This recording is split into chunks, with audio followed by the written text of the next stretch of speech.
आणि सभागृहामध्ये बसलेल्या सर्व पॅन्थर्सचं मी मनपूर्वक स्वागत करतो।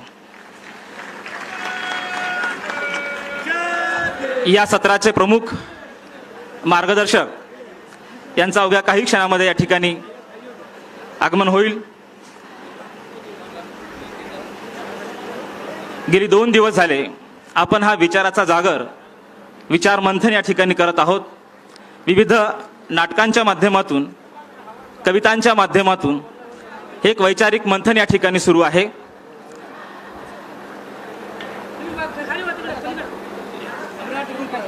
या चौथ्या सत्रामध्ये भीम आर्मीचे अध्यक्ष सन्माननीय चंद्रशेखर भाई आझाद या ठिकाणी या सत्रामध्ये ते त्यांचे विचार या ठिकाणी ठेवणार आहेत।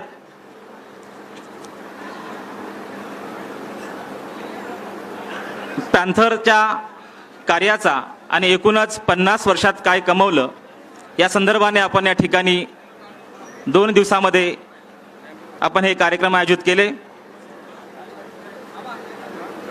चौथ्या सत्राच्या नंतर मी आपणास काही कार्यकर्त्यांना नव्यानं सांगू इच्छितो की 5वे सत्र सॉरी पॅन्थर दिग्दर्शक राहुल जोंधळे लिखित नाटक, 6वे सत्र सेमिनार अर्थात चर्चासत्र या ठिकाणी संपन्न होणार आहे। प्रशांत रोकडे, प्रवीण चव्हाण, साहेबराव सदावर्ते। त्यानंतरचं 7वं सत्र या ठिकाणी असेल कविता वाचन, ज्यांची आपण आतुरतेने वाट पाहत होतात अशा या कार्यक्रमाचे सर्व सन्माननीय अध्यक्ष भाई यांचं या ठिकाणी आगमन झालेलं आहे। आपण टाळ्यांच्या गजरात स्वागत करूयात।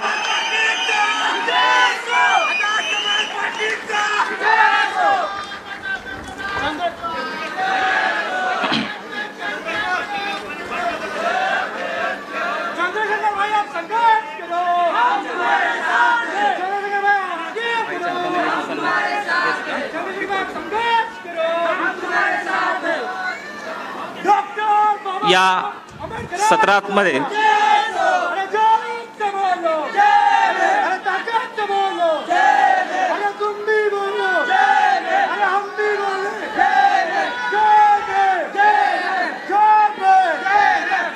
मैं भाई से अनुरोध करता हूं कि बाबा साहब की प्रतिमा को आप नमन करें।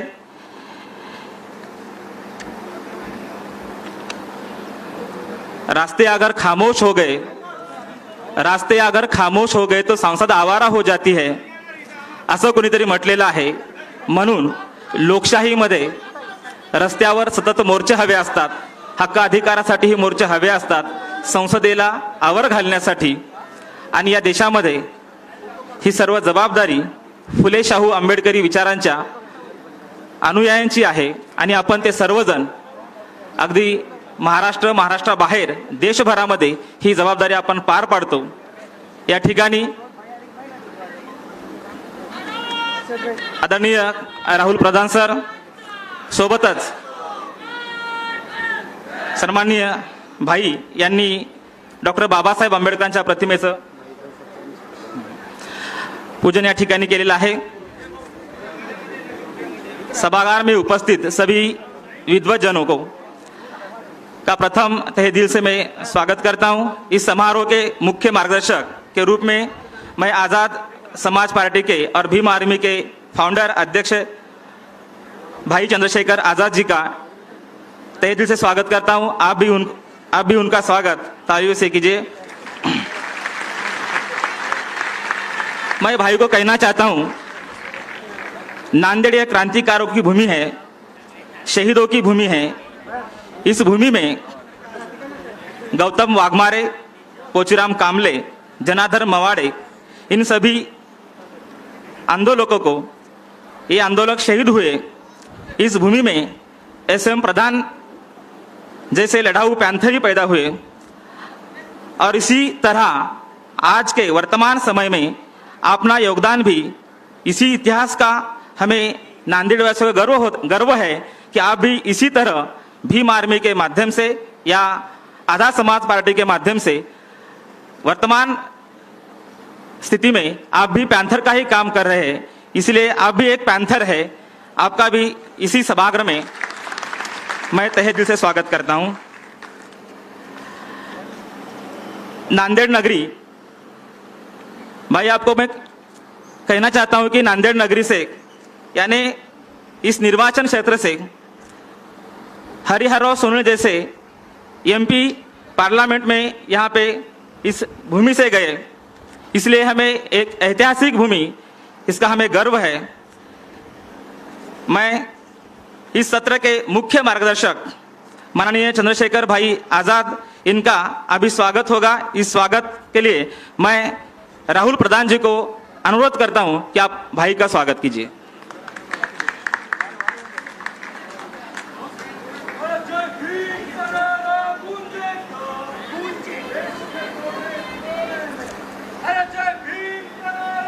पूरे भारत ने देखा है कि भाई ने पैंथर जैसा ही काम उत्तर भारत में किया है और वो पूरे भारत में अभी होने वाला है। बेईमानों का राज बदल दो, बेईमानों का राज बदल दो, नहीं चलेगा, नहीं चलेगा। अब हवा ही करेगी रोशनी का फैसला, जिस दिए में जान है जान होगी वो दिया ही रह जाएगा। बस बस बस बस। मी आपल्यामध्ये आणि भाईमध्ये फारसा वेळ न घेता मी इस चौथे सत्र के प्रमुख मार्गदर्शक अतिथि, इस समारोह के मार्गदर्शक सम्माननीय चंद्रशेखर भाई आजाद जी को अनुरोध करता हूं कि आप इस पैंथर के बारे में और इस मूवमेंट के बारे में, आंदोलन के बारे में आप अपनी बात रखें। भाई चंद्रशेखर आजाद जी।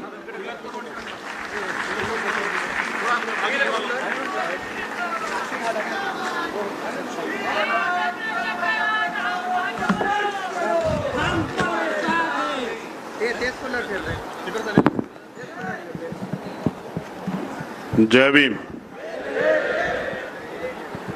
मैं अपनी बात को रखने से पहले सर्वप्रथम तो मुझे यहाँ बुलाने के लिए और इतना अच्छा आयोजन करने के लिए यहाँ की पूरी आयोजक टीम को, छोटे भाई राहुल प्रधान जी को और तमाम भीम आर्मी आजाद समाज पार्टी के साथियों को मैं धन्यवाद देता हूं कि उन्होंने मुझे मौका दिया नांदेड़ आने का। और नांदेड़ के बारे में बाकी कुछ तो मैं भी जानता हूं, मैं पहले भी नांदेड़ आया हूं। तो सर्वप्रथम महाराष्ट्र की क्रांतिकारी भूमि में जन्मे राष्ट्रपिता ज्योतिबा फूले, राजश्री छत्रपति साहू जी महाराज, डॉक्टर बाबा साहब अंबेडकर, राजे शिवाजी महाराज जी, माता जिजाऊबाई, माता रमाईबाई, माँ सावित्रीबाई फूले, शेख फातिमा जी, ऐसी महान हस्तियां जो इस पावन भूमि में जन्मी महाराष्ट्र की या उन्होंने यहाँ काम किया, मैं उनको नमन करता हूँ। और महाराष्ट्र में सबसे अग्रसर बहुजन मूवमेंट को जिंदा रखने में नांदेड़ डिस्ट्रिक्ट के सुपुत्र पोंचीराम कामले, जनार्दन मवाड़े, गौतम वाघमारे और दलित पैंथर के संस्थापक सदस्य मेरे छोटे भाई राहुल प्रधान जी के पिताजी एसएम प्रधान साहब, मैं उनको भी नमन करता हूं। साथ ही नांदेड़ का देश और दुनिया में भी नाम है क्योंकि गुरु गोविंद सिंह जी महाराज जी की समाधि यहाँ पे है। उस पावन धरती को भी नमन करता हूं। आपने मुझे यहाँ ब्लू प्राइड कार्निवल में बुलाया, इसके लिए मैं दोबारा से आपका धन्यवाद करता हूं। पहले 15 अक्टूबर 1966 ब्लैक पैंथर, फिर 29 मई 1972 दलित पैंथर और उसके बाद 21 जुलाई 2015 भीम आर्मी। मैं तो पैंथर के काम को ही आगे बढ़ा रहा हूं क्योंकि मुझे ये समझ आता है कि मांगने सिर्फ भीख मिलती, अधिकार छीनने पड़ते हैं और छीनने के लिए शक्ति की जरूरत होती है। आजादी से पहले राजतंत्र और आजादी के बाद लोकतंत्र में, तो लोकतंत्र में संगठन में शक्ति होती है। मैं तो उसी काम को आगे बढ़ा रहा हूं जिस काम को ब्लैक पैंथर और दलित पैंथर के हमारे सम्मानित नेताओं ने आगे बढ़ाया। पैंथर के जो नेता थे नामदेव ढसाल साहब, राजा ठाले साहब, SM प्रधान जी, अरुण कामले जी, JV पवार साहब और भाई संगारे जी, मैं उनको भी नमन करता हूं, धन्यवाद देता हूं। और अब यहां उपस्थित अंबेडकरवादी मूवमेंट, फूले साहब अंबेडकर के वंशज और उनके अनुयायी, उनके आंदोलन को आगे बढ़ाने वाले सभी सम्मानित साथियों का धन्यवाद करता हूं। आप लोग दूसरे दिन में आज हैं। मैं उत्तर प्रदेश में एक छोटा सा गांव पड़ता है, एक छोटा सा जिला सहारनपुर, उसमें एक गांव पड़ता है छुटमलपुर। गांव की मिट्टी में जन्मा हूं और घाट घाट का पानी पी के यहां तक पहुंचा हूं। मेरे पिताजी प्राइमरी स्कूल में हेडमास्टर थे, अध्यापक थे और उन्होंने मुझे एक ही बात सिखाई, उसको चरित्र कहते हैं। उन्होंने मुझे कहा कि जिसके पास चरित्र नहीं होता वो कभी भी बिक सकता है, अगर चरित्र है तो चाहे कीमत कुछ भी हो तो व्यक्ति बिकेगा नहीं। फिर जिनके नेतृत्व में उत्तर भारत में हमने राजनीतिक आंदोलन में जन्म लिया, मान्यवर साहब श्री काशीराम, वो ये कहते हैं कि जो लोग नहीं बिकते उनकी तस्वीरें बिकती है। लंबे समय तक इस भारत की धरती पे फूले साहब अंबेडकर की विचारधारा को आगे बढ़ाने वाले आधुनिक भारत में क्रांतिकारी कहीं ना कहीं जन्म लेते रहे और उन क्रांतिकारियों को पढ़ने के बाद ही आज मैं वहां गांव से चल के यहां आपके बीच में हूं। मैं इसके लिए बाबा साहब अंबेडकर का भी बारंबार धन्यवाद करता हूं, क्योंकि वो थे तो हम हैं। अगर वो ना होते और अपने परिवार से आगे बढ़ के अपने करोड़ों बेटों के लिए प्रयास ना करते, करोड़ों बच्चों के लिए प्रयास ना करते, तो आज हमारे तन पे अच्छे कपड़े ना होते। ये संघर्ष है, चाहे ब्लैक पैंथर की स्थापना हुई हो या दलित पैंथर की स्थापना हुई या भीम आर्मी की। जब आप देखोगे तो हुई है सबकी स्थापना अन्याय के खिलाफ। ये एक विद्रोह है, क्रांति है, और क्रांति वहीं जन्म लेती है जहां अन्याय सबसे ज्यादा होता है। महाराष्ट्र की मराठवाड़ा की धरती पे नांदेड़ ने अन्याय सहा है, और जब जब जहां जहां अन्याय होता है वहीं से क्रांति जन्म लेती है। इसलिए मैं नांदेड़ की धरती का धन्यवाद करता हूं कि उन्होंने क्रांतिकारियों को बल दिया। यहां पहुंचे साथियों, छात्र जीवन बहुत महत्वपूर्ण पक्ष होता है, क्योंकि उस समय हम कोरे कागज की तरह होते हैं। उस कोरे कागज पे जो लिख दिया जाए, उस कोरे कागज पे जो छाप दिया जाए, वो लंबे समय तक उसके ऊपर स्थापित हो जाता है, उसको पढ़ा भी जाता है, पहचाना भी जाता है। मैं ब्लैक पैंथर के बाद अगर दलित पैंथर की बात करूं तो छात्र जीवन में ही दलित पैंथर के जो अग्रणी नेता हुए, उन्होंने ये निर्णय लिया कि वो अन्याय के खिलाफ लड़ेंगे। और मैं इस बात को जिम्मेदारी से कहता हूं कि जिस समय पर उन्होंने निर्णय लिया, तो हो सकता है कि वो बहुसंख्यक रूप से एक बड़े समूह के रूप में ना हो, क्योंकि एक इतिहास ये भी कहता है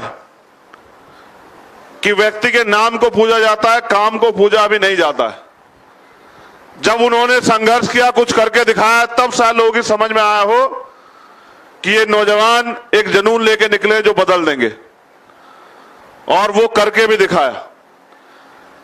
आज दलित पैंथर की 50वीं सालगिरह हम लोग मना रहे हैं। अगर दलित पैंथर ने बदलाव ना किया होता तो पूरे देश में दलित पैंथर का आंदोलन ना जाता, और अगर पूरे देश में दलित पैंथर गया है तो वो उनके संघर्ष की वजह से गया है।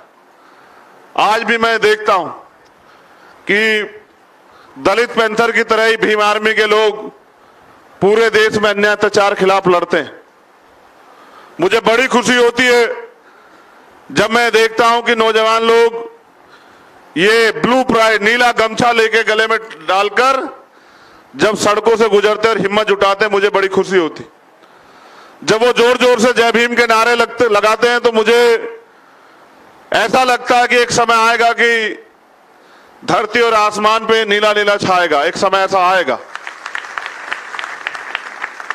लेकिन मैं ये भी समझता हूं कि ये लड़ाई बड़ी आसान नहीं, क्योंकि अभी तो जो अन्याय आजादी से पहले हमने सहा हजारों साल, वही अन्याय आजादी के बाद भी, भारतीय संविधान होने के बावजूद भी हम लोग सह रहे हैं। जिस कौम को गुलामी करने की आदत पड़ जाती है, जिस समाज को पिछलग्गू बनने की आदत पड़ जाती है, जिस समाज को झूठन पे जिंदा रहने की आदत पड़ जाती है, वो समाज, जिस समाज को फ्री की आदत पड़ जाती है, वो समाज कभी क्रांति नहीं कर सकता।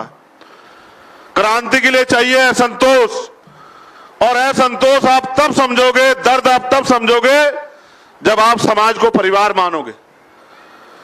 बाबा साहब अंबेडकर व्यवस्था के आधार पर बांटे गए लोगों को वर्गों में बना के गए। उन्होंने हमें शेड्यूल कास्ट बनाया, शेड्यूल ट्राइब बनाया, बैकवर्ड बनाया, माइनॉरिटी बनाया। उनका ये मानना था और उनकी इच्छा भी थी कि उनके जाने के बाद भारतीय संविधान में अपने अस्तित्व को पहचान के और उनकी वॉल्यूम्स में अपने इतिहास को पहचान के, ज्योतिबा फूले जी की गुलामगिरी में अपने इतिहास को पहचान के, छत्रपति साहू जी महाराज के संघर्ष में अपने वजूद को टटोल के हम लोग वर्ग बनेंगे। शेड्यूल कास्ट, बैकवर्ड, माइनॉरिटी के लोग, शेड्यूल ट्राइब के लोग एकजुट होंगे, शक्ति बनेंगे। अफसोस कि आज भी हम वहीं खड़े हैं। हम दूसरे लोगों से सवाल करते हैं कि उन लोगों ने हमें बांटा, लेकिन हमने अपनी एकता के लिए बड़ा प्रयास नहीं किया है। जब ये बात मेरी समझ में आती है तो मुझे लगता है कि संगठन के जरिए संगठित हुआ जा सकता है, और बाबा साहब अंबेडकर ने अपने 3 सूत्र में ये बात कही भी है कि शिक्षित बनो, संगठित रहो, संघर्ष करो। लेकिन आज जो दर्द मैं पूरे देश में देखता हूं, रोज माताओं बहनों की लुटती अस्मतें, हमारे जलते घर, मूछे रखने पे, घोड़ी चढ़ने पे, बुद्ध विहार जाने पे, बाबा साहब की जयंती मनाने पे, बाबा साहब के स्टैचू को स्थापित करने पे, अपने हक अधिकार की लड़ाई लड़ने पे, अपने जल जंगल जमीन की लड़ाई लड़ने पे आज भी जुगे तू हमारे घर जला दिए जाते हैं और कार्रवाई के नाम पे सिर्फ खाना पूर्तियां होती। मैंने ऐसा नहीं कि ये दर्द सिर्फ पूरे देश का, महाराष्ट्र का नहीं है, तो मैंने महाराष्ट्र को भी स्टडी किया, और महाराष्ट्र में भी जो घटनाएं मैंने पढ़ी वो भी बड़ी दर्दनाक, आज भी जारी। मैं अगर अपनी बात करूं तो अब तो आंसू भी सूख चुके हैं। कब तक अपने लोगों के दर्द को देख के रोता रहूं, कब तक भावुक होता रहूं, तो आंसू भी जवाब देंगे। अब शरीर में आंसू नहीं, सिर्फ लहू बचा हुआ है, और लहू का वो एक एक कतरा इस आंदोलन के नाम है। और जब तक जीवन है, पैंथर के इस कारवां को आगे बढ़ाने का काम हम लोग करते रहेंगे। मैं दर्द आपसे इसलिए कह रहा हूं क्योंकि अकेला कोई इस आंदोलन को आगे नहीं बढ़ा सकता। आज जरूरत है हमें अपने पैरों पे खड़े होने की, और ये सोचने की कि अगर बाबा साहब अंबेडकर अपने मात्र बच्चों के बारे में सोचते, अपनी पत्नी और अपने परिवार के बारे में सोचते, तो क्या हमारी जिंदगी में कभी सवेरा हो पाता?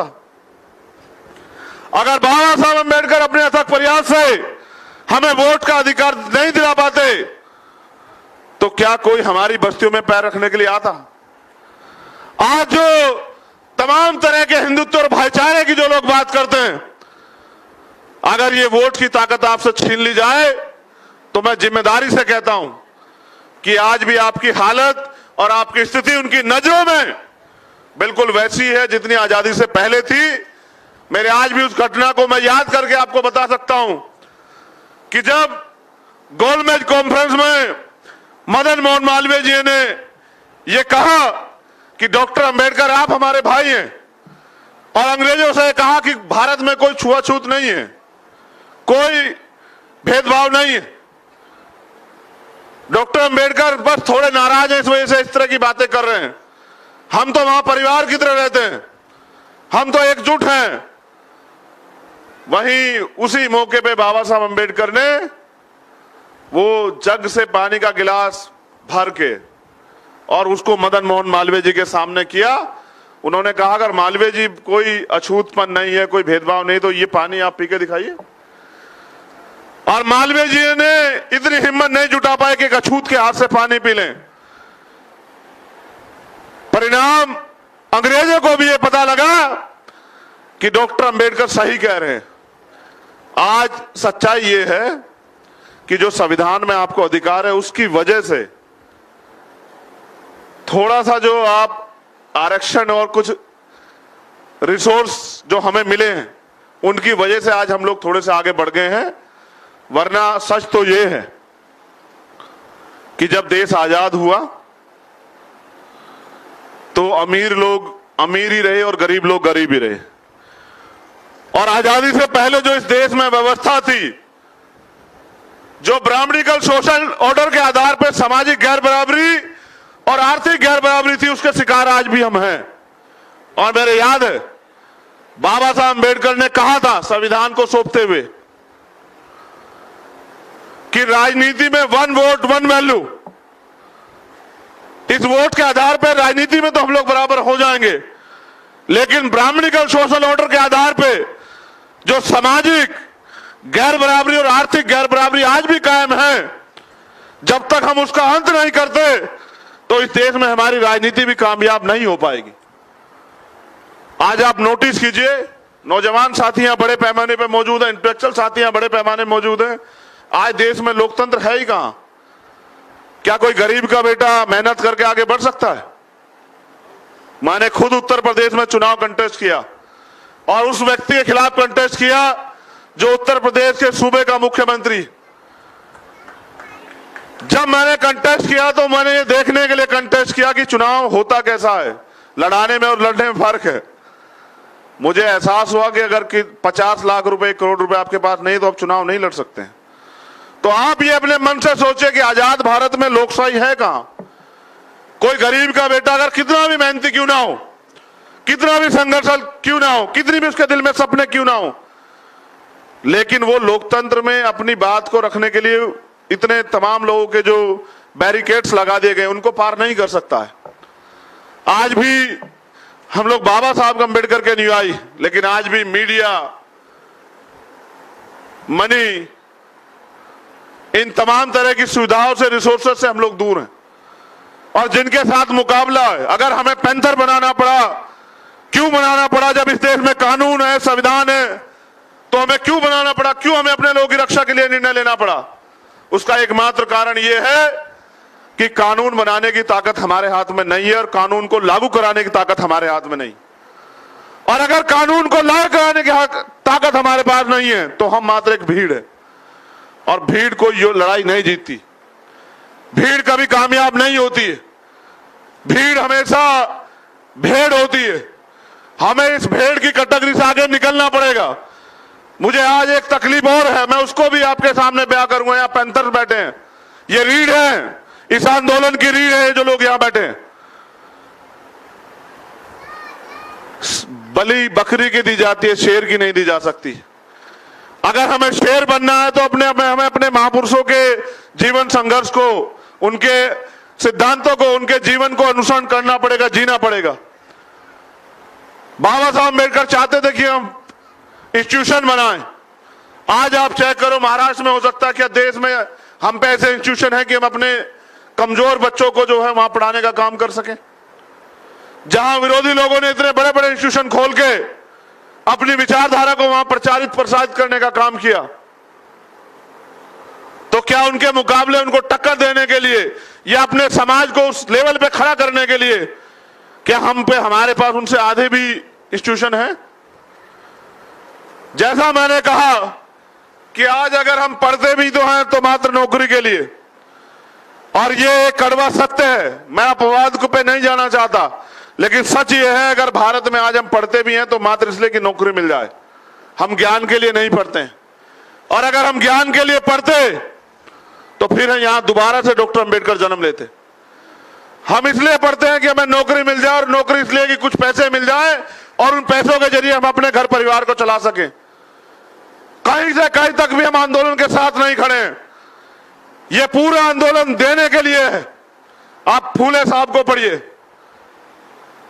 उन्होंने 18 स्कूल खोले, आज हमारे पास IAS IPS भी हैं, वो 2 स्कूल नहीं खोल पाए, कौन जिम्मेदार? उन्होंने आज हमारे लोगों को कुर्सी ना मिले उनको अपमान लगता है, लेकिन मां सावित्रीबाई फुले अपने अपमान की परवाह न करते हुए हमें पढ़ाने का काम करती थी। ऐसे चलते हैं आंदोलन।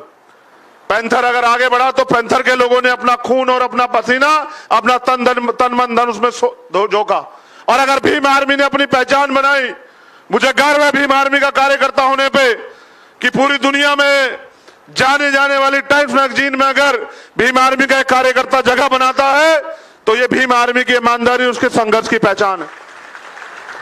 पूरी दुनिया में 200 से ज्यादा देश हैं, उन 200 से ज्यादा देश में 100 लोग, यानी कि 2 देश में से 1 व्यक्ति, और भारत के अंदर से आपका अपना खून, आपका अपना अम्बेडकरवादी छोटा भाई, आपका बड़ा भाई, आपके परिवार का साथी, अगर उसको टाइम्स मैगजीन ये कहती है कि वो भविष्य के सपनों को साकार करने के लिए तैयार हो रहे हैं, तो ये हम सबके लिए गर्व की बात है। ये मेरी अकेले की कामयाबी नहीं, अम्बेडकरवादी मूवमेंट की कामयाबी। और वो लोग डरते हैं, वो पैंथर से भी डरते हैं, अम्बेडकरवाद से भी डरते हैं। एक झूठ वो हमें सुबह शाम सिखाते हैं कि यहां लड़ाई ब्राह्मणवाद और गांधीवाद के बीच है, वो हमारा जिक्र ही नहीं करते। उनकी आज भी आइडेंटिटी में हम लोग नहीं है, जबकि सच ये है कि आज भारत जहां खड़ा है, आज सीधी लड़ाई ब्राह्मणवाद और अंबेडकरवाद के बीच। इतिहास गवाह है, मैं बड़ा आशावादी व्यक्ति हूं। जब मैं चला था तो मुझे पता था कि मैं नांदेड़ जरूर पहुंचूंगा, लेकिन मुझे यह भी पता है कि बाबा साहब अंबेडकर ये कह गए कि 21वीं सदी हमारी है, और ये 21वीं सदी चल रही है। मेरे जैसे हजारों लाखों लोग देश के अंदर तैयार हो रहे हैं इन नफरत की राजनीति करने वालों के खिलाफ, और इस देश को बांटने और कमजोर करने वाले लोगों के खिलाफ। और समय समय पे वो चिंगारी जो कहीं ना कहीं तैयार हो रही है, वो शोला बनकर जवाब देगी। मैं तो चाहता हूं कि इस देश में तथागत बुद्ध के आदर्शों पे समता, समानता, बंधुत्व, भाईचारे को आगे बढ़ाया जाए। लेकिन मैं ये भी मानता हूं, तथागत बुद्ध ने भी कहा कि विचार कभी स्थायी नहीं होते, समय परिस्थिति के हिसाब से बदलते रहते हैं। तो मैं ये भी मानता हूं कि कमजोर और ताकतवर में कभी समझौता नहीं होता। आज हम कहां खड़े हैं ये भी आप नोट कीजिए। हम पे आज इंटेलेक्चुअल्स भी हैं, नौजवान भी हैं, आज हम पे पैसे वाले लोग भी हैं, आज हम पे साधन भी हैं, लेकिन हम खड़े कहां हैं? हम ज्वालामुखी के ऊपर खड़े हैं। एक तरफ ये पूरी सरकार मिलकर सरकार सिस्टम खत्म कर रही है। जब सरकार सिस्टम खत्म होगा तो आपकी जड़ खत्म हो जाएगी। आज लेटरल एंट्री हो रही है, पूरे सिस्टम को बेचा जा रहा है। कहीं ना कहीं सरकार सिस्टम खत्म करके बहुजन समाज के लोगों को गुलाम बनाने की तैयारी की जा रही है। आज इलेक्शन में पैसा पानी की तरह बहा जा रहा है, क्योंकि एक ताकत जो नागपुर से ऑपरेट होती है, वो चाहती है कि इस देश में किसी तरह से दोबारा से जो बाबा साहब अंबेडकर के नेतृत्व में आंदोलन ने नुकसान किया, वो उसकी भरपाई। मैं समझता हूं कि ज्ञान का कोई तोड़ नहीं है। अगर हमने बाबा साहब अंबेडकर को वास्तविकता में पढ़ा है तो हमें बाबा साहब अंबेडकर के आदर्शों पर चलना चाहिए। और जब हम बाबा साहब की तरफ देखते हैं तो मैं समझता हूं कि उन्होंने, जब हम उनकी किताब पढ़ते हैं क्रांति प्रतिक्रांति या एनलेशन ऑफ कास्ट, तो हम ये देखते हैं कि वो हर चीज का रास्ता बता के गए। हमें कहीं और जाने की जरूरत नहीं, हम पे ज्ञान का सागर, चाहे राजनीति हो, चाहे समाजशास्त्र हो, चाहे अर्थशास्त्र हो, हम पे ज्ञान का सागर है, शक्ति का पुंज, symbol of knowledge. Doctor Ambedkar जैसी विचारधारा और ऐसी शख्सियत जो इतिहास में अजर अमर है, ऐसी शख्सियत हमारे पास। हमें अपने महापुरुषों का अनुसरण करना चाहिए। मेरी ये भी शिकायत है कि हमने, जब मैं महाराष्ट्र आता हूं तो मैंने पिछली बार आके पूछा कि भाई महाराष्ट्र के लोग ये क्यों कहते हैं कि पुतला है, कि पुतले पे माला हार चढ़ाना है, तो उन्होंने कहा पुतला ही तो है। तो मैंने कहा इसमें गलती आपकी नहीं, हमने उनको पुतला ही बना दिया है। अगर वास्तविकता में हम उनको महापुरुष बना के उनको पूजने की जगह पढ़ने का काम करते जैसा कि वो चाहते थे। आप बाबा साहब अम्बेडकर को पढ़ना, वो जानते थे कि ये लोग आने वाले समय मुझे पुजवाएंगे, इसलिए उन्होंने कहा कि मैं हिंदू धर्म में पैदा तो हुआ हूं लेकिन मरूंगा नहीं। हमें समझने की जरूरत है। बाबा साहब ने भी कहा कि मुझे पूजने की नहीं, पढ़ने की जरूरत है। मैं मूर्तियों में नहीं, किताबों में हूं। उन्होंने यह भी कहा कि 2 घंटी बजेंगी सुबह के समय, 1 घंटी आपको मंदिर की तरफ ले जाएगी और 1 घंटी आपको स्कूल की तरफ। वो चाहते थे कि हम लोग इस देश की जरूरत बन जाएं, इस देश की नहीं दुनिया की। आप याद करो क्या चाहता, कोई चाहता था कि डॉक्टर अंबेडकर संविधान सभा में आए। मैंने तो यहां तक पढ़ा कि कुछ ताकतों ने तो यह कहा कि डॉक्टर अंबेडकर दरवाजे नहीं खिड़कियां भी बंद कर देंगे, आपको घुसने नहीं देंगे संविधान सभा में। डॉक्टर अंबेडकर ज्ञान की वजह से इस देश की जरूरत है, क्योंकि पूरी दुनिया में घूमने के बाद उनको ये पता लगा कि अगर भारत का कोई संविधान लिख सकता है तो वो डॉक्टर बाबा साहब अंबेडकर। हम झूठ के दम पे जिंदा नहीं रहना चाहिए, हमें रहना चाहिए। क्योंकि अगर जब मैं स्टडी करता हूं तो मैं देखता हूं कि आरक्षण का प्रावधान डॉक्टर अंबेडकर राष्ट्रपिता छत्रपति साहू जी महाराज से लाते हैं, जिन्होंने 1902 में आरक्षण की व्यवस्था की।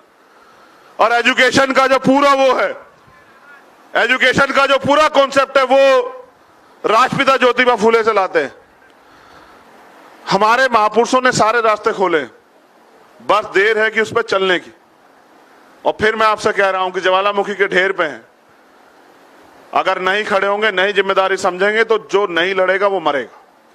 मुझे कहने में कोई घबराहट नहीं, और क्योंकि मैंने दलाली नहीं की है, मैंने चोरी नहीं की है, मैं लूट मार करके यहां तक नहीं पहुंचा हूं, तो मुझे सच कहने में कोई दिक्कत नहीं है। और सच ये है कि आज के नेताओं के भरोसे रहना सुसाइड करने जैसा है। नेता का काम होता है समाज को सच्ची राह दिखाना, ना कि समाज को लूटना, ना कि समाज को बेचना। और आज मुझे गर्व है कि नांदेड़ की धरती पर राहुल प्रधान जैसा मेरा छोटा भाई इस आंदोलन को लीड कर रहा है। जब तक अंबेडकरवादी मूवमेंट है, पैंथर की मूवमेंट है, राहुल प्रधान जैसे नेता निकलते रहेंगे, तब तक इस समाज को घबराने की जरूरत नहीं है। लेकिन मैंने पहले भी कहा, मैं खुद के लिए भी कह रहा हूं कि कोई अकेला आदमी आंदोलन नहीं चला सकता।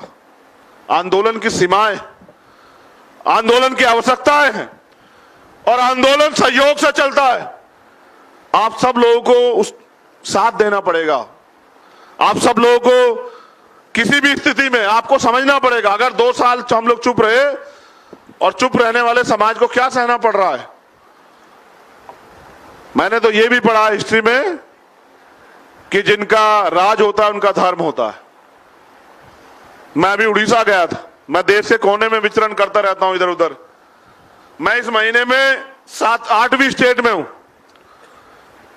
मैं झारखंड गया, मैं उड़ीसा गया, मैं छत्तीसगढ़ गया, मैं राजस्थान गया, मध्य प्रदेश गया, दिल्ली गया, मैं पंजाब गया, हरियाणा गया, और फिर मैं यहां आया। और जब मैं देखता हूं कि चारों तरफ, तो हमारी समस्या क्षेत्रीय समस्या नहीं है।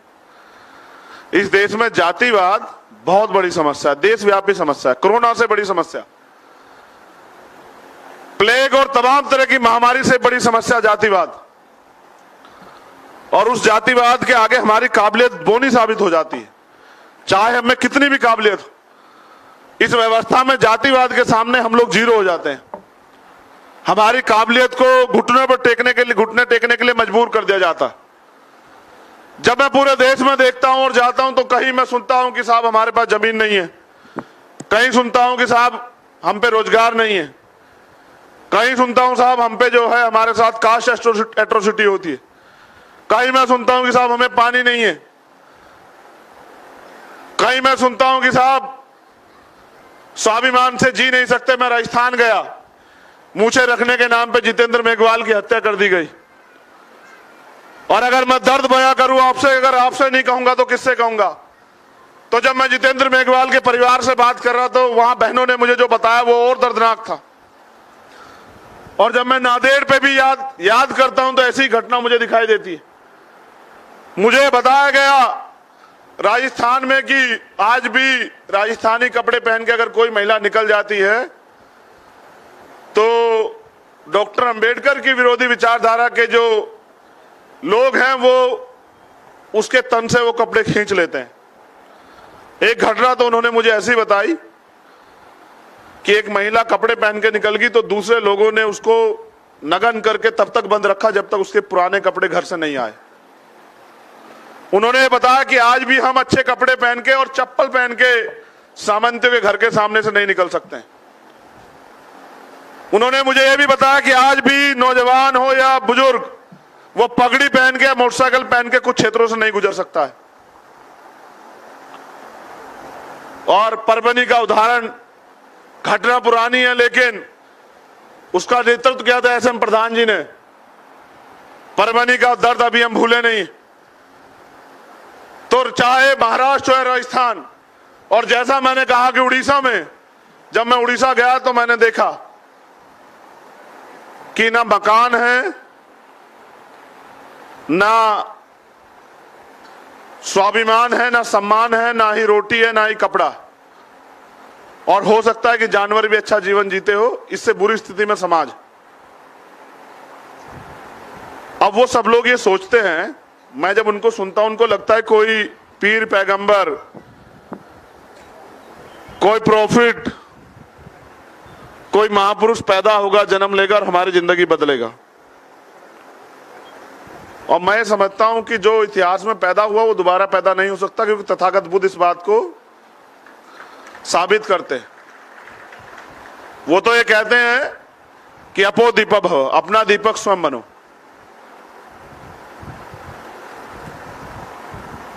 तो मैं समझता हूं कि उनकी आंखों में एक उम्मीद और उनके करीब आने मिलने के तरीके से लगता कि वो उम्मीद आज की इस पीढ़ी से है जो यहां बैठी हुई, ये जो इंटेलेक्चुअल्स और जो जिम्मेदार नौजवान मूवमेंट के लोग यहां बैठे उनसे। और वो आप में ही आज महापुरुषों को देखते हैं। हमें उस उम्मीद को जिंदा रखना, इस बात के साथ जिंदा रखना है कि जब डॉक्टर अंबेडकर ने कहा कि जाओ अपनी घर की दीवारों पे लिख दो कि हम इस देश के शासक हैं, तो लोग इस बात पे हंसे और आश्चर्यचकित हुए कि बाबा साहब कैसी बात कर रहे हैं, हमारे पास तो घर ही नहीं, दीवारें कहां से आएंगी, लिखेंगे कहां पे। लेकिन समय के साथ दीवारें भी आई, लेकिन हमने अपने घरों पे नहीं लिखा कि हम इस देश के शासक हैं या हमें इस देश का शासक बनना है। हमने अगर कुछ लिखा तो मात्र ये कि हम इसलिए पढ़ रहे हैं कि हमें नौकर बनना है। और नौकर होता है, कोई छोटा होता है, कोई बड़ा होता है। और नौकर का एक ही काम होता है कि जो मालिक कह दे उसको उसका पालन करना पड़ता है। मैं लोकशाही में भरोसा रखता हूं, लेकिन मैं मानता हूं कि लोकशाही तब तक मजबूत नहीं होगी जब तक हमारे महापुरुषों के दिखाए रास्ते पे देश नहीं चलेगा। और अगर उनके रास्ते पे चलाना है तो उसके लिए संघर्ष हमें करना पड़ेगा।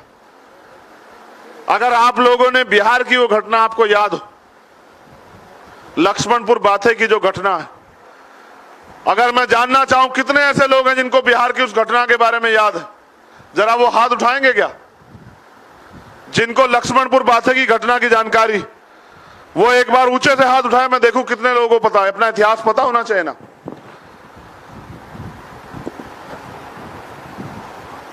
मुझे लगता है इनकी संख्या 1% से भी कम है। तो ये भी इस बात का प्रमाण है कि हम लोग अपना इतिहास नहीं पढ़ते हैं। और बाबा साहब अम्बेडकर ने कहा कि जो समाज अपना इतिहास नहीं जानता कभी इतिहास का निर्माण नहीं कर सकता है। तो वही तो कह रहा हूं कि हम बाबा साहब को सिर्फ पूजते हैं, मानते नहीं हैं, ना उनकी मानते हैं।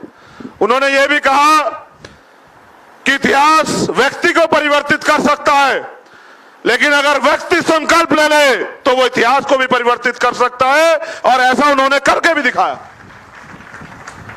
मैं बस लक्ष्मणपुर बातें की बात इसलिए रख रहा हूं क्योंकि जब तक दर्द नहीं होगा आप दवाई नहीं ढूंढेंगे। लक्ष्मणपुर बातें एक जगह है बिहार में, और वहां एक सेना बनी थी, रणवीर सेना, और एक रात में 50 से ज्यादा शेड्यूल कास्ट के लोगों के कत्ल हुए, और कत्ल भी ऐसे दर्दनाक कि गर्भवती बहनों के पेट चीर के और बच्चों को तलवार की नोक पे खड़ा किया गया।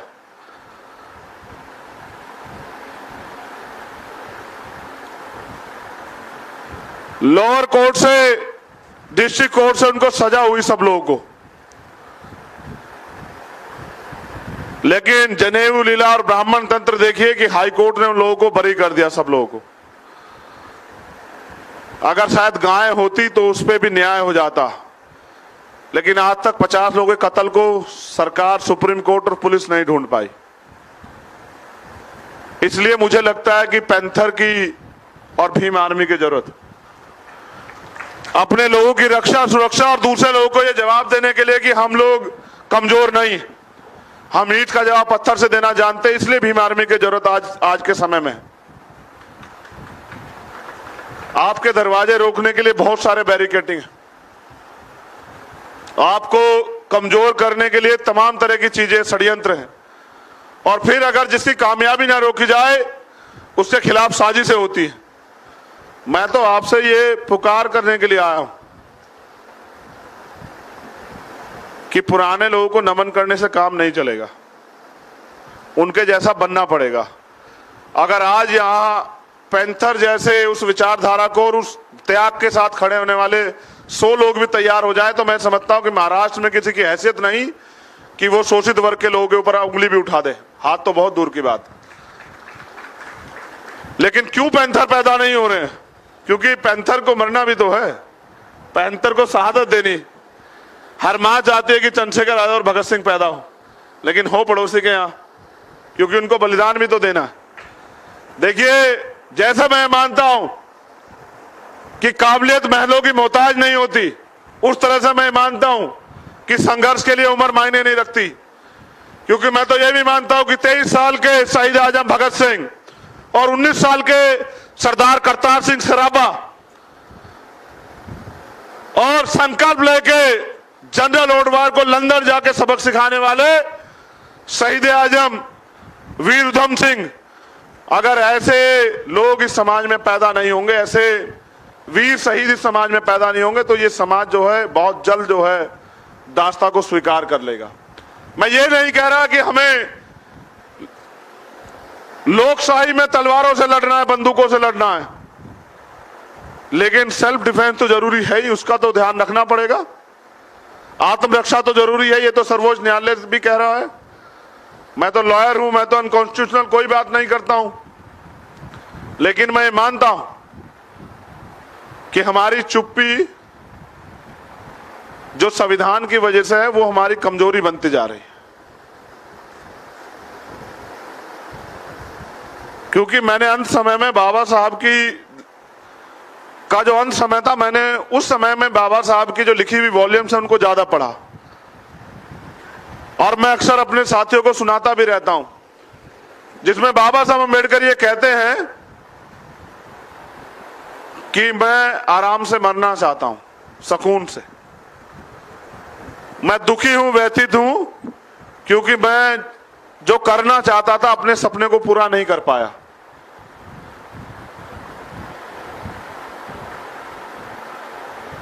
आज बाबा साहब के उस सपने को पूरा करने के लिए मैं आप लोगों से आह्वान करता हूं कि अगर आप बाबा साहब के सच्चे बेटे हैं, आप बाबा साहब का सच्चा खून हैं, अगर आप ये मानते हैं कि बाबा साहब की वजह से आपके जीवन में कुछ है, अगर आप एहसान फरामोश नहीं है, क्योंकि एहसान फरामोश व्यक्ति समाज और देश पे कलंक होता है। तो फिर आपको बाबा साहब अम्बेडकर के सपनों के बारे में सोचना चाहिए। मैं मानता हूं कि बाबा साहब अम्बेडकर हमारे पिता थे, और एक बेटा अगर अपने पिता के सपनों को पूरा नहीं करता है तो वो बेटा सच्चा बेटा नहीं हो सकता है, वो नालायक बेटा हो सकता है। आज आपको देखना पड़ेगा कि आप कहां खड़े हैं। हम बड़ी जिम्मेदारी से इस आंदोलन में काम कर रहे हैं और रोज सीखते हैं, सीखते भी हैं, सिखाते भी। नौजवान लोग अपनी जिम्मेदारी को बड़े पैमाने पे अदा कर रहे हैं। मेरी जानकारी में है कि यहां इंटेलेक्चुअल लोगों की एक फोर्स बैठी है। मैं उनसे आह्वान करता हूं कि आपका अनुभव और नौजवानों का जोश, उनके अंदर जो क्रांति की आग है, अगर ये दोनों मिल जाएं, जोश और होश का मिश्रण हो जाए, तो फिर इस देश में वो दिन दूर नहीं कि एक और क्रांति जन्म ले लेगी। और क्रांति बलिदान देती है, तो मैं समझता हूं कि बलिदान देने के लिए हमारे जैसे लोग हैं। हम आपके स्वाभिमान, सम्मान और महापुरुषों के मिशन को कभी कमजोर नहीं पड़ने देंगे। लेकिन अगर हम ये देखें कि महापुरुष जिए किसके लिए हैं, तो ये एक ही उदाहरण मिलता है कि वो समाज के लिए, देश के लिए जिए। आज हम किसके लिए जी रहे हैं? मैं अगर उत्तर प्रदेश की बात करूं तो वहां लोकसभा की 80 सीटें, 80, और विधानसभा की 403 सीटें। हमारा आंदोलन राजनीतिक आंदोलन कम, मिशन मूवमेंट ज्यादा है। अगर हमें विधायक एमपी बनने का शौक होता तो 403 सीटें वहां और विधानसभा की और 80 सीटें लोकसभा की हैं, तो मैं फिर नांदेड़ क्यों आता? मैं तो नांदेड़ इसलिए आया हूं कि समस्या राष्ट्रव्यापी है, तो आंदोलन भी राष्ट्रव्यापी होना चाहिए। और आपके सामने तो अभी 2018 एक उदाहरण है।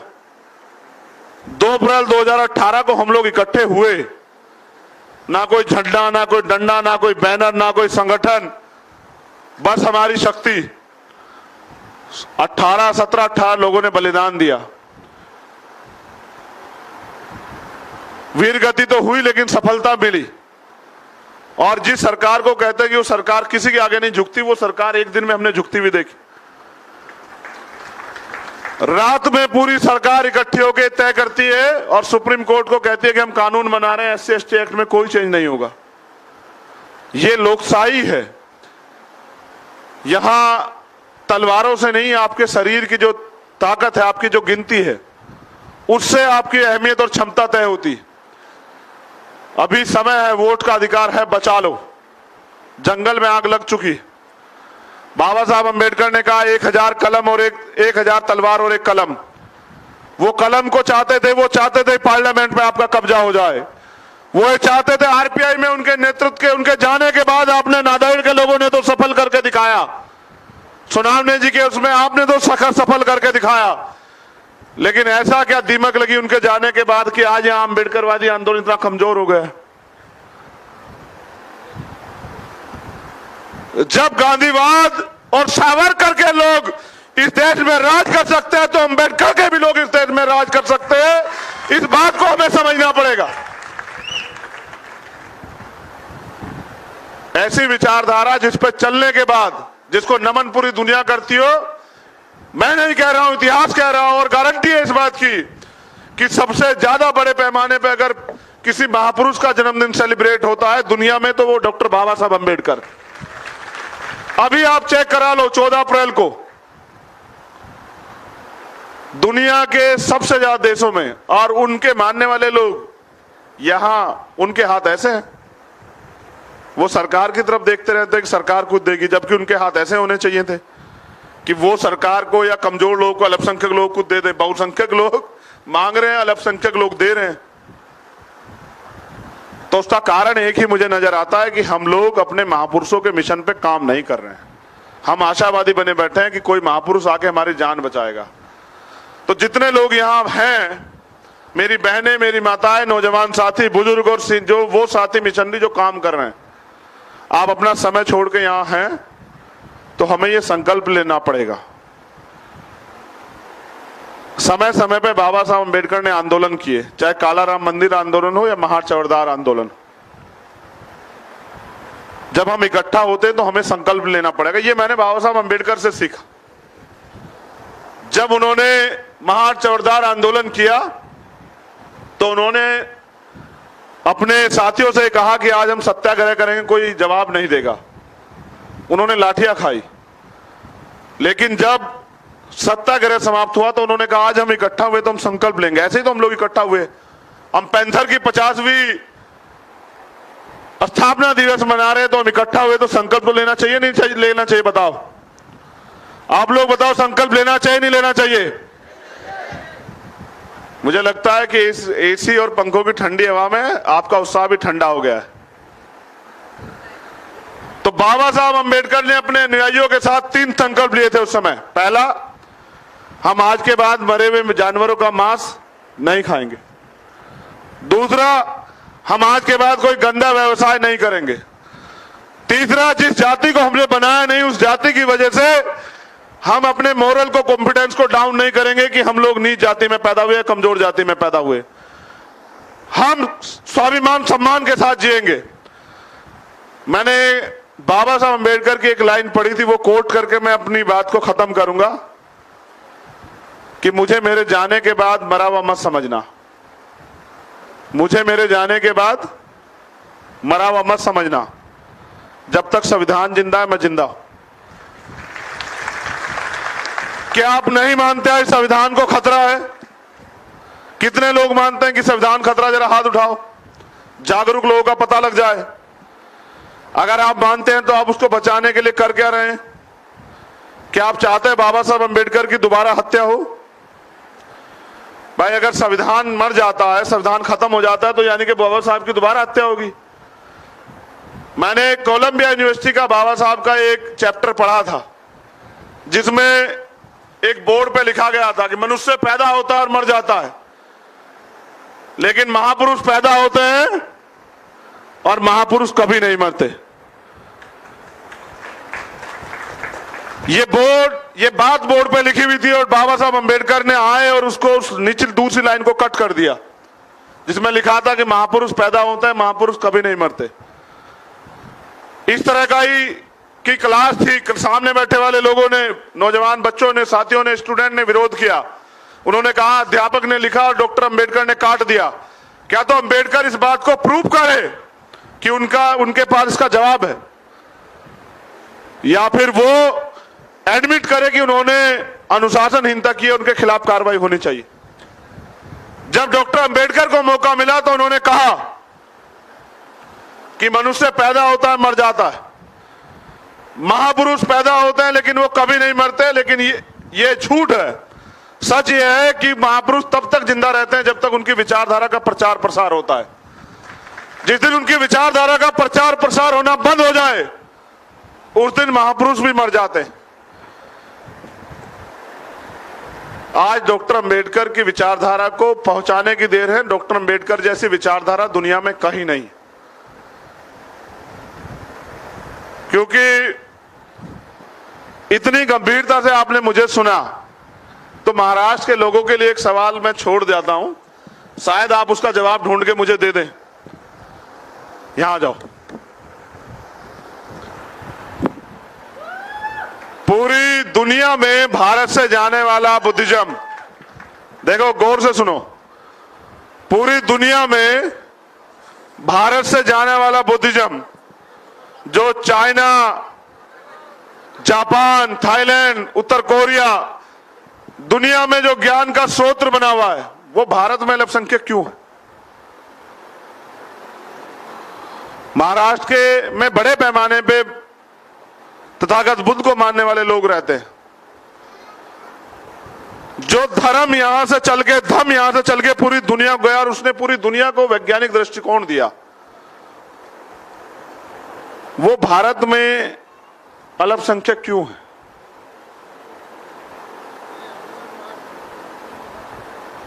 क्या आप इसके कारण को समझते हैं?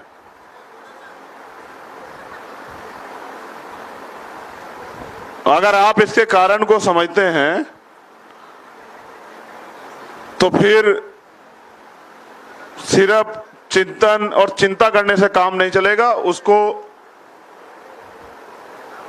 उस चिंता और चिंतन को आगे भी बढ़ाना पड़ेगा। जैसा मैंने पहले कहा था कि जिनका राज होता है उनका धर्म होता है। सम्राट अशोक ने 84,000 बौद्ध स्तूप बनवाए। कितने? 84,000। आपने अपनी विरासत को संभाल के रखा? जब मैं छत्तीसगढ़ की बात करता हूं तो मैं सिरपुर को देखता हूं। सबसे बड़ी विरासत है सिरपुर छत्तीसगढ़ में। क्या वो विरासत आपके पास है? तो फिर मुझे ऐसा लगता है कि हम सिर्फ रोटी कपड़ा मकान के लिए जी रहे हैं।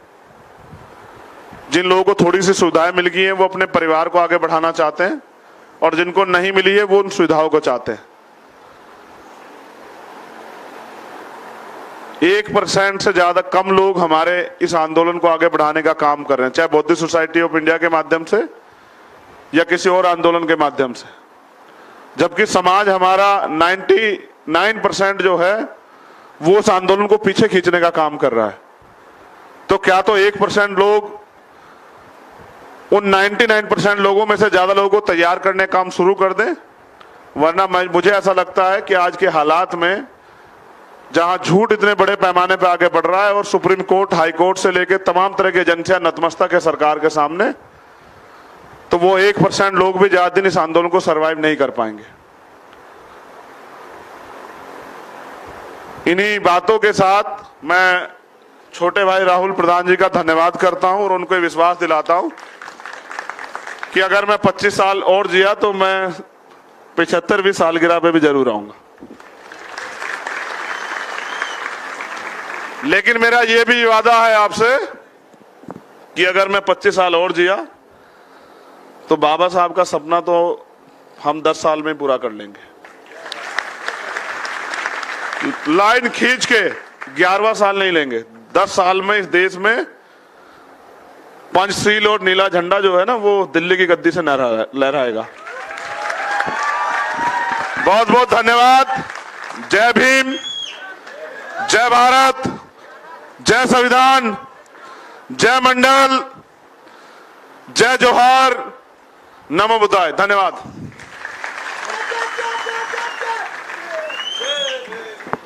धन्यवाद सर।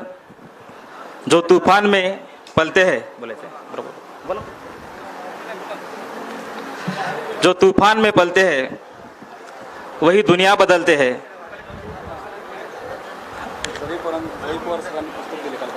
ओके। भाई चंद्रशेखर रावण जी ने इस आह्वान को, उनके आह्वान को लेकर हम सभी महाराष्ट्रीयन समाज में, देश में स्वाभिमानी वातावरण निर्माण करने के लिए प्रयास करेंगे। धन्यवाद भाई। कर गुजर गए वो भीम थे, दुनिया को जगाने वाले भीम थे। हमने तो सिर्फ इतिहास पढ़ा है, यारो इतिहास को बदलने वाले भीम थे। अभी भाई ने जो बात रखी है यहाँ पे, dead Ambedkar more dangerous than alive. Baba Saheb, जिवंत बाबासाहेब जितके डेंजर होते तितके बाबासाहेब, गेलेले बाबासाहेब डेंजर आहेत हे आपल्या सर्वांना माहीत आहे। या ठिकाणी दलित पैंथर एक आधिकारिक इतिहास, ये जवी पवार सर की किताब है। उन्होंने आपको ये किताब गिफ्ट की है। मैं राहुल प्रधान जी से अनुरोध करता हूं कि आप अपने हाथों से भाई को ये गिफ्ट दे दें।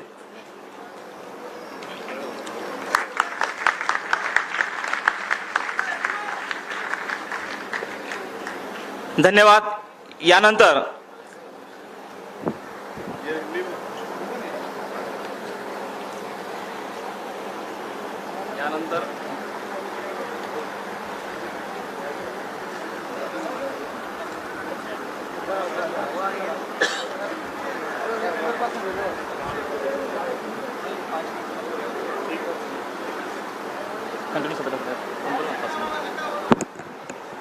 हे सत्र आता संपलेलं आहे।